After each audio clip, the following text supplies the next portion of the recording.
Welcome to The Explainer. Today we're diving into a handbook for anyone who's ever wanted to create meaningful change. We're going to draw on the amazing social impact world in India to kind of light the way for us. You know that feeling, right? You see a problem, maybe something in your own community, and you just feel this powerful spark, this deep-down desire to do something about it. This whole explainer is about taking that feeling and turning it into real, actual change. And really, this is where it all begins, isn't it? This one simple thought is the seed for literally millions of journeys in social impact. The idea isn't to solve everything all at once, but to solve something for someone. Okay, so first things first. Before we can even get into the how of making a difference, we've really got to understand the why. What does this whole landscape of change-making even look like? And why is this work so important? Let's start with a number that is, well, it's pretty staggering. In India, there are over 3.4 million registered NGOs. To put that into perspective for you, that's more nonprofits than there are schools in the entire country. I mean, that's just an incredible testament to the human spirit of wanting to help. But here's the thing. That huge number brings up a really interesting question, doesn't it? If there are so many organizations out there trying to help, why do these massive social challenges still exist? Let's take a look at what's actually happening on the ground. Well, the hard truth is that just having a registration number doesn't mean you're automatically making a huge impact. So many of these organizations are fighting the same tough battles. They don't have consistent funding, they're missing basic systems to operate, or, they're just invisible to the world. And behind all that, you so often find a founder who is just completely burned out, trying to carry the weight of it all on their own shoulders. So, if you're feeling that spark, how do you go from that powerful feeling to building a real organization that can actually avoid all those pitfalls? Well, this next section is all about breaking down that process. So, how do you even take that first step?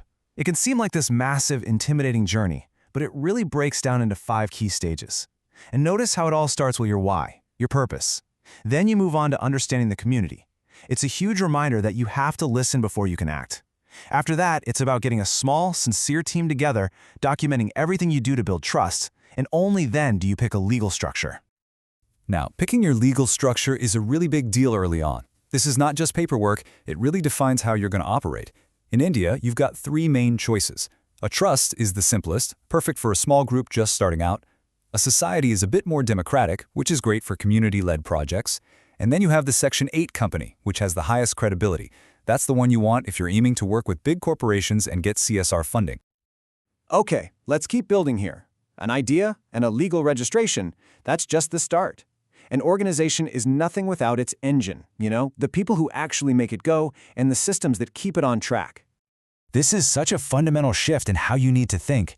So many new groups see volunteers as just a way to get some free help, but the nonprofits that really make it, they understand that volunteers are so much more than that. Exactly. They're the soul of your mission. They bring this incredible energy, fresh ideas, and a human connection that you just can't buy with money. They're not there for a paycheck. They're there because they truly believe in what you're doing. And here's another really important mindset shift, fundraising. For so many people, it feels uncomfortable, right? Like you're just asking for money. But this definition changes everything. You are not begging. You're building a bridge. You're connecting someone's desire to be kind with someone else's need for that kindness. It's an act of connection. So, if we look at the data, where are the biggest struggles? I mean, it's pretty clear that funding is the #1 challenge, right? It's a huge 40% chunk of the problem.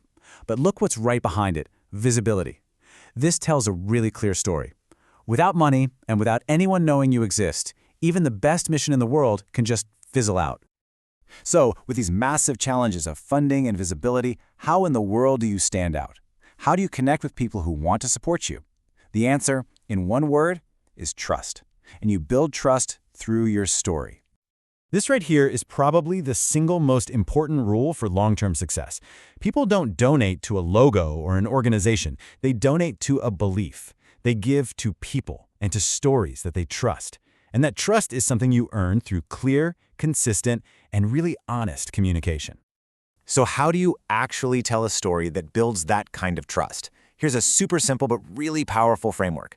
This isn't about corporate jargon, it's just about human experience. You start with the problem you saw, you share the real emotion it made you feel, you describe what you did, you show the change that happened, and then you end with your hope for the future. That's it. That's the recipe for a story that really connects with people. Okay, let's zoom out now and look at the bigger picture. Where is all this heading? The potential for structured collaborative social impact in the coming years is just absolutely incredible. This vision for the next decade is really one of professionalism and partnership. We're talking about a future where technology helps us. It doesn't hinder us. A future where collaboration between NGOs, the government, and companies is just how things are done. And most importantly, where young people and women are at the very front, driving change from the ground up. And this is the critical takeaway. The future of social progress isn't just going to be handed down from the top. No way. It's going to be built from the ground up by passionate people, by youth movements, and by strong community-focused organizations. It's all about turning that initial spark into a fire of change that lasts for generations. And that, of course, brings us to the final and really the most important question. This explainer has given you the framework, the inspiration, and the honest reality. So now the question turns back to you. With everything we've talked about, what change will you choose to create?